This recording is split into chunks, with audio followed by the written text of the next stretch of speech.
We need to stop talking about parents who say, I am free to make decisions about what my children do, when their decisions put their children in harm's way and they put everybody else's children in harm's way.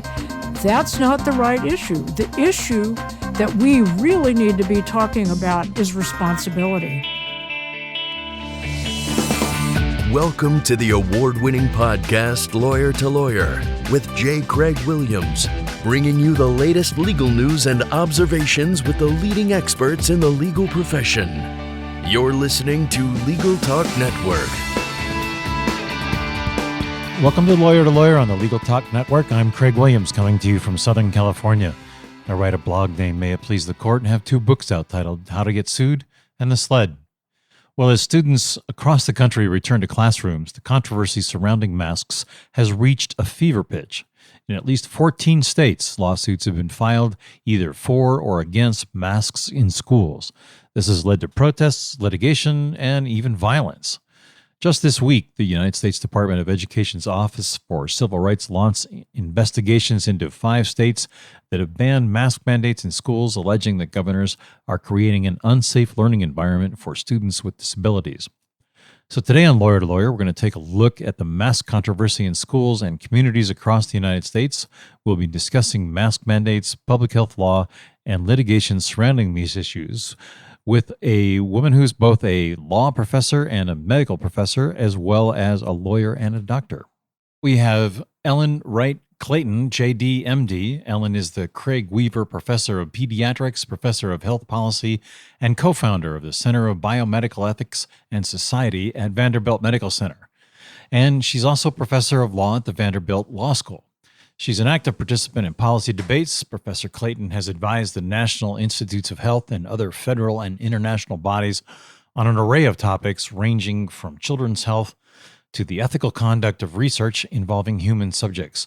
Welcome to the show, Professor Clayton. It's a real pleasure to be here. Thank you.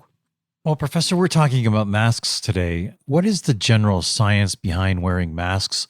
I know that doctors wear masks in surgeries, but how did this come about? Why are we wearing masks, and what good does it do us? Well, we're wearing masks because it actually does two things. One is that it contains our secretions or things when we breathe, so that it doesn't spread to others. For instance, like when we sneeze, when we cough, or even when we talk or sing, we're always putting particles in the air and they spread. But in addition, they also protect us from those same activities by other people. So we wear masks both to protect ourselves and increasingly to protect other people from the spread of this really terrible pandemic that we're currently facing. I've seen some news articles about the proficiency of masks in keeping the virus out, and I've seen some that have said on the side of your mouth, especially with the paper masks that you see the doctors wear in surgeries, that those are not necessarily as effective as an N95 or, for that matter, even a homemade cloth mask. What's the relative viability of each one of the masks that we see out there, and why should we be using one over the other? Well, the N95s are clearly the most effective because they fit most closely and because they have multiple layers that are really designed to really prevent any sort of spread and any sort of, particles coming into our own mouths. Surgical masks actually do fairly well, but they're not as effective because they don't fit as tightly, because they don't have as many layers. But it's also becoming increasingly clear that they are a lot more effective than nothing, and a lot more effective than even single-layer cloth masks. And so one of the things that is a viable option for many people is to wear a surgical mask with a cloth mask on top of it. I think what's becoming also clear is that single-layer cloth masks are really not as effective as you'd like, but any mask is better than no mask. That's really clear. The other thing that is clear is that the valved masks, the ones that have those little pieces of plastic on the side, are good at protecting the wearer. they are not good at protecting others, because the way those masks work and the reason they make them more comfortable for the wearer is that what they breathe out is then vented out and therefore spread to others. So if what you're trying to do with a mask is to protect other people in addition to yourself, the valve masks are not a great way to go. Well, and I've also seen some people wearing, the famous bandana from the Old West where it hangs down, above their nose and around their ears and hangs down almost to their chest. Looks like it has good coverage, but what's the efficacy of that? Well, it's more limited. And the reason that it's more limited is that in order to contain what you breathe out, it has to fit firmly to your body somewhere. And so if you are wearing what they often call a gaiter, which it goes down over your chest, again, it's better than nothing because at least it limits spread to some extent. But unless it actually fits closely to your body everywhere, it's not going to be as effective. So it is absolutely critical that whatever mask people are wearing, it has to cover their nose and it has to cover their mouth. A mask that is below your nose or a mask that is around your chin but doesn't cover your mouth or your nose is not going to be doing the job. And just to connect the dots, the reason that we're so concerned with a mask is that the pandemic is a respiratory. It's communicated that way. It's communicated in the air, expressed from someone's breath and from their lungs. Is that the basic thrust of it?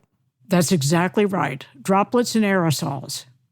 Well, now let's talk about the big problem. I mean, we have so much non-compliance with mask wearing, and there's such there's a lot of people that say the CDC information has been conflicting. Why are we having such a big debate over this? Isn't the science squarely in favor of wearing a mask? The science is squarely in favor of wearing a mask. In places where people don't wear masks, there is more disease, and in places where they do, there is less disease. Although, thankfully, now for a big part of our population, we can also use vaccinations, which are clearly the most effective thing you can do to prevent infection. There are significant portions of our population that either don't choose to get vaccines, or more particularly for children under the age of 12. There is no vaccine that is approved for children in that age group.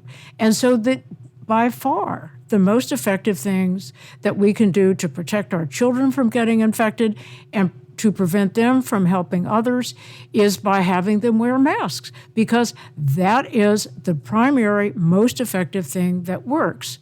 Other things that work are social distancing, and that can be a challenge with children. So the issue with the mask is just absolutely critical. And where they're not wearing it, we have more disease, as we see in the part of the country in which I live. I'm a father of three, and I recall as they would go back to school in the fall almost every year in elementary school, they would bring home some version of flu or crud from school that I would get because they transmitted it to me.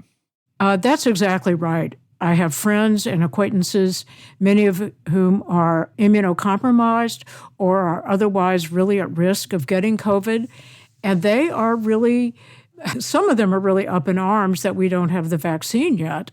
But they are very well aware that they can protect themselves by wearing masks, by getting vaccines. And their major source of concern is that they'll get it from their kids who will bring it home from school. It seems like almost universally science agrees, or you scientists all agree that we should be wearing masks. But unfortunately, we've thrown politics into this mix. There are some states that require masks, others ban mandates. We have Florida Governor DeSantis withholding the salaries of school board members who have upheld the mask mandates to protect the children going back to schools.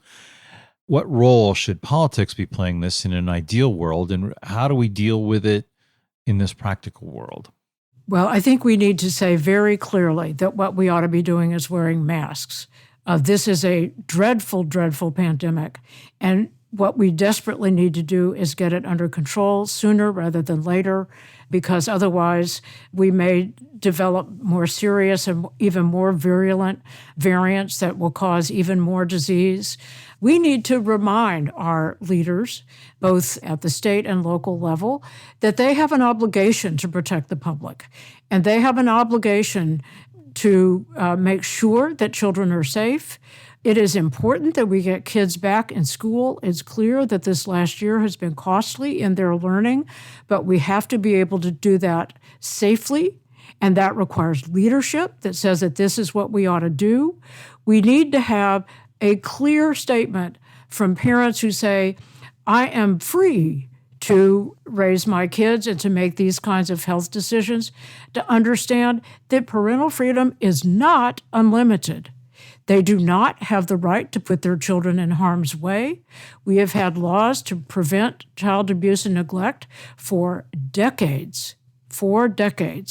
And as this pandemic continues, we may soon get to the threshold where it is actually actionable neglect that warrants state intervention, not to require your children to wear masks.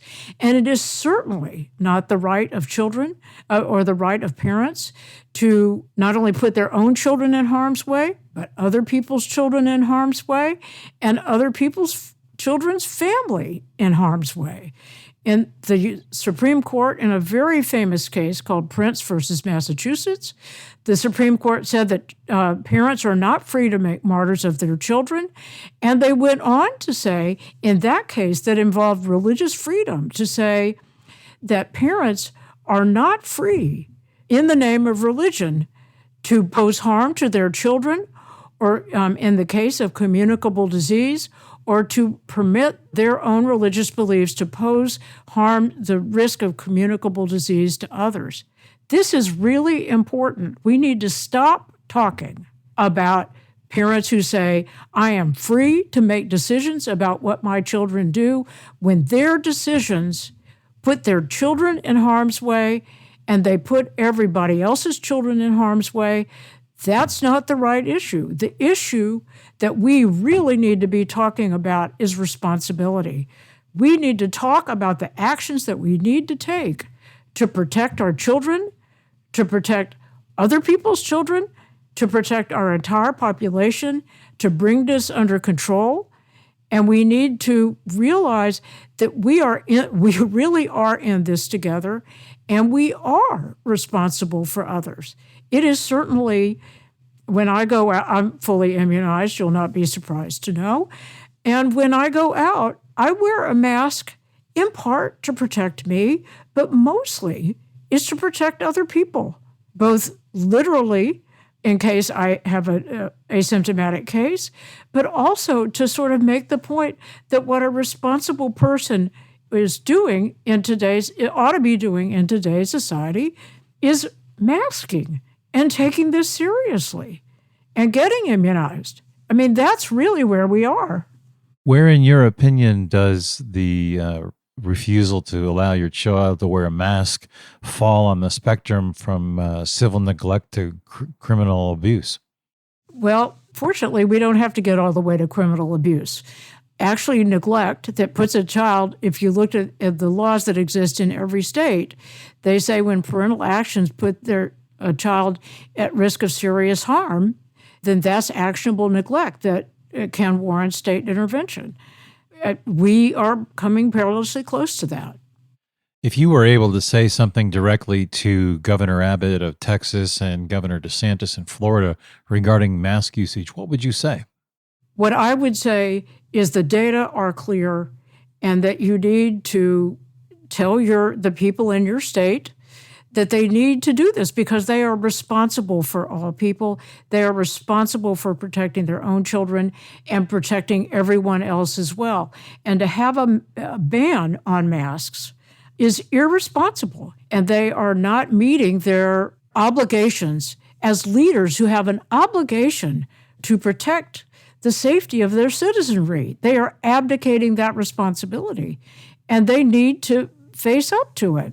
And they need to say, people, you have to be responsible.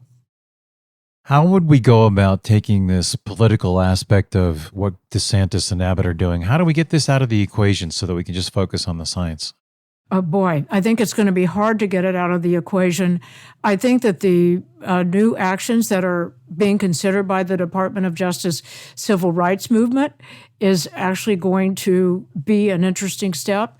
As I know you know, the Department of Justice is looking into states like Texas, Florida, Tennessee, and a number of others that are allowing or getting in the way of mask mandates and saying that they are failing to protect the interests of children with disabilities, both under the Americans with Disabilities Act and the Individuals with Disabilities Education Act.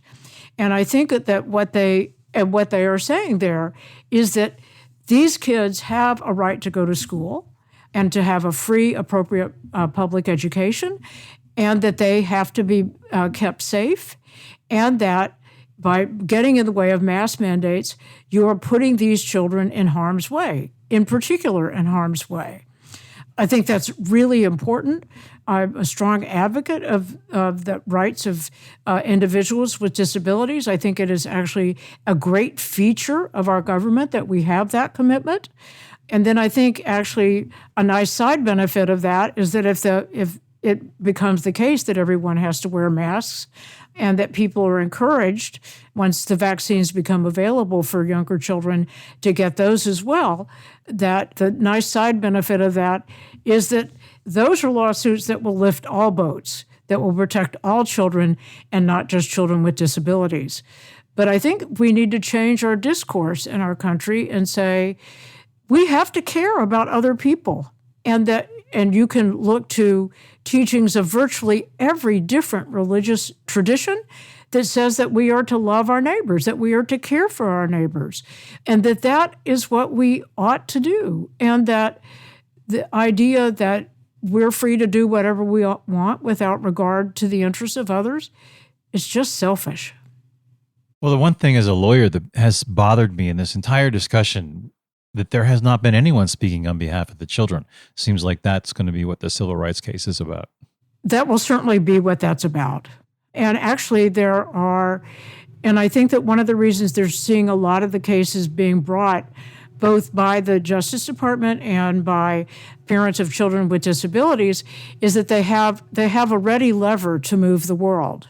That I think parents in general, many parents really, really want masks. And many parents really, really want vaccinations for their kids. And in fact, one of the things that we're dealing with in the pediatric community is that many parents are going to the pediatrician and saying, please just give me a mini dose of Pfizer for my children. And the FDA, I think very rightly, is saying, we don't know what the right dose is. Please don't do that. And so I think that what we need to do is to get the parents who want their kids to be protected out there voicing their opinions. They are doing that, but their voices are being shouted down in some of these forums by the parents who say, you're interfering with my rights as a parent. And the problem with those folks is that they misconceive what their rights are. They have many rights with regard to raising their children, but they do not have a right to allow their own children to be sick, and they do not have a right to make other children sick. That is not a right that parents have. Help me understand here what the argument is. I mean, I've seen the no shoes, no shirt, no service signs in a restaurant, not a far stretch to add a mask to that. You wear seatbelts in a car. Your kids are in safety seats. There's all types of restrictions. What is the argument against the mask? They think that it will bother their children. And the fact is, it will bother their children only because it bothers them. There are a few medical contraindications to masks. They are breathtakingly few. But for other children, if they see their friends doing it, and if their parents tell them that this is the right thing to do, and if their teachers tell them the right thing to do, then they'll do it. And many of them do. So it is a failure of leadership. Our governor here in Tennessee said state school boards can decide what they want to do about masks, but that parents are free, for whatever reason, to refuse to let their children wear masks. That is a failure of leadership. Let's talk about medical exemptions. There are a lot of people who claim that they have asthma, they can't breathe, or this mask provides difficulty for them. What's the reality here? I think for severe asthma, that might be the case. But lots and lots of children have asthma and very few of them would have that kind of trouble. So again, I think this is an area where parents are bringing a lot of pressure on pediatricians to say that the child shouldn't be wearing a mask. And as you often see with regard to a variety of exemptions to immunizations, and I think pediatricians are taking it very seriously and saying, no, we have to really see that there's some real reason why your child can't wear a mask, and that those exceptions are few and far between. There are a lot of people that think that there's a lot of craziness in Florida. Here's an example of a chiropractor who is issuing medical exemption forms. What kind of qualifications does that chiropractor have to do that? None. But again, I think our licensure agencies need to take that seriously, need to call those the clinicians into account and say, you have to stop doing this and withdraw their licenses. But that's what they need to do. I mean, we've seen this in numerous other areas as well. And so I want to make another point going back to schools. Schools also have a really important job to play in keeping kids safe. And I think you have 3 kids, I have 2. When our kids got sick, the school said, don't come. And they said, don't come for a couple of reasons. One is because you want the kid to get better faster. And we know that, chicken soup and sleeping and all that sort and tender loving care will get them better faster in general. But the other thing was to keep other kids from getting sick. And so this is not new news to say that children who are sick shouldn't be going to school. As a young man, or young child rather, I remember doctors who made house calls and then might put up a quarantine sign on your door. I mean, you're absolutely right about that. And sometimes when there's something really very highly contagious and very lethal, like meningococcus, if we make a diagnosis of that in a child in school, the whole public health system mobilizes to make sure that all the children who were potentially exposed get prophylactic antibiotics so that they don't get this terrible disease. This is what public health is supposed to be. It is supposed to be identifying a threat, particularly a very serious threat like COVID, and taking appropriate action to bring it under control. And to say that it is an infringement on a child's right or a parent's right to say that in order to go to school that a child has to wear a mask to avoid getting sick themselves and avoid making other children sick is really it really undermines, I think, the very fabric of what our public health and our governmental responsibilities are in protecting the health of the nation. I'd like to ask a kind of tough question here, and I'm not sure whether it's an appropriate one, but can you describe for our listeners what it is like to go through COVID? We see the short stills on the news at night and pictures of people with all kinds of tubes sticking out of them, and we're told it's difficult to breathe, but what's it like? Well, it's variable. I mean, some people have relatively mild courses, but even a mild course of COVID means that you are just out for a week or two. It makes flu like a walk in the park. So that's even the ones that don't get into the hospital. The ones that do get into the hospital can be sick for days to weeks, and they can require meticulous medical care. They can require being on a ventilator, which means that they have to be sedated or even paralyzed so they don't fight the vent. And obviously, as you know, hundreds of thousands of people have died. I mean, so this is not a joke. In fact, there was an article, I think, of the Washington Post today saying we shouldn't talk about mild disease with COVID. There's disease that doesn't necessarily get you in the hospital, but it is a serious disease, and it really hits people very, very hard and can have long-lasting symptoms. In many cases, They're saying up to a third of patients who get it have some long-lasting symptoms that last a month or two, some of them obviously a lot longer in the case of long COVID. This is not something that people should think, oh, well, this is fine. I'll just get this. It's just a cold. It's not. Well, Professor Clayton, we've just about reached the end of our program, so I'd like to take this opportunity to invite you to share your final thoughts to wrap up. Well, my major thought is we need to take this seriously. We need to understand our obligation to protect people who cannot get immunized because they're too young, and to protect all other people.